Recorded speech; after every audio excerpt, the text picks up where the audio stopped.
Hey guys, so I'm at the X-rite booth right now checking out what they have in stock.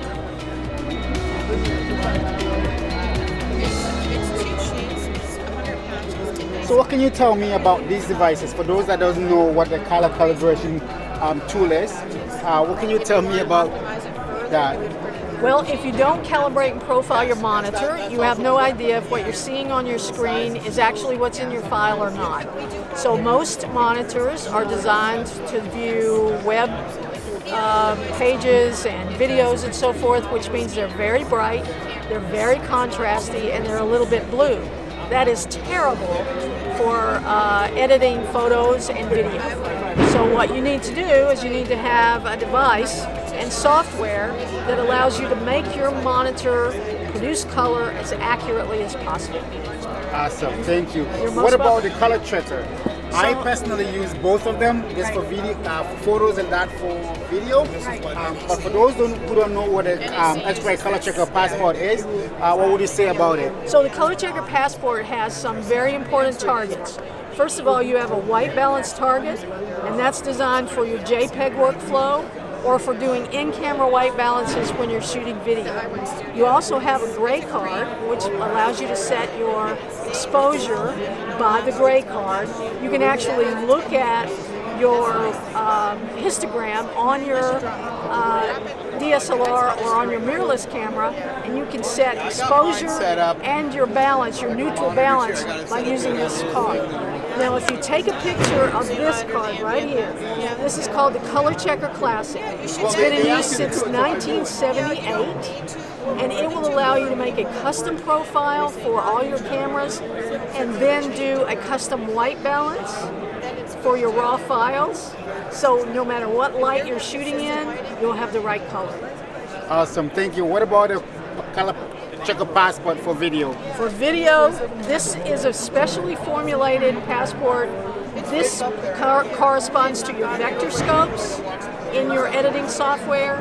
This guy will let you set your RGB parade, your waveforms, and even zebras inside your camera.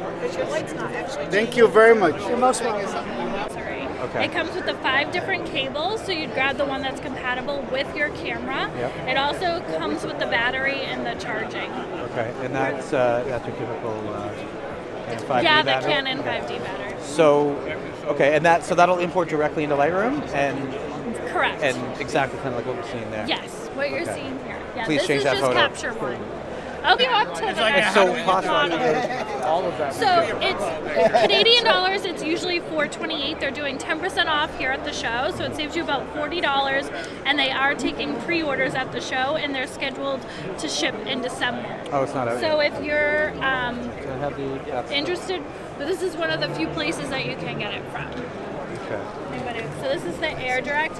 We also have the original wireless system. So the difference between the Case Air and the Air Direct is that the Case Air is just compatible with Canon and Nikon, and it can go up to 150 feet, where the Air Direct can go up to 200 feet. And this just transfers the JPEGs. It's not designed for RAW. So that'll do raw. So this will go RAW into your preferred software. And can you select just JPEG so you don't have to bring all those raw? You don't have to do RAW if you don't want to. But can you shoot raw onto a card and send JPEGs, let's say? So that's a good question. So with the Smart Shooter software, you do have the capability to shoot to your card and transfer the Just images. in that software, though, not in In that Lightroom. software, if you still want to go into Lightroom or Capture One, you can set up a watch folder Yeah. from Smart Shooter. Okay. So Smart Shooter is a digital download on the Tether Tools website. So if you go to tethertools.com, you can download a trial of that software if you want to check it out and see if it's the right fit for you. So the Air Direct does RAW, the Air Wireless doesn't? Case Air doesn't? We just recommend doing JPEG Gotcha. on the Case Air. Okay. And were you shooting RAW? Is that a RAW file there? This is a RAW and JPEG on the Nikon D800. So are we seeing that? Is it So transferring that? I want to see how quickly JPEG at the top and the raw down there. So, okay, so the bottom one is, so look over here, and I'll do a quick shot of,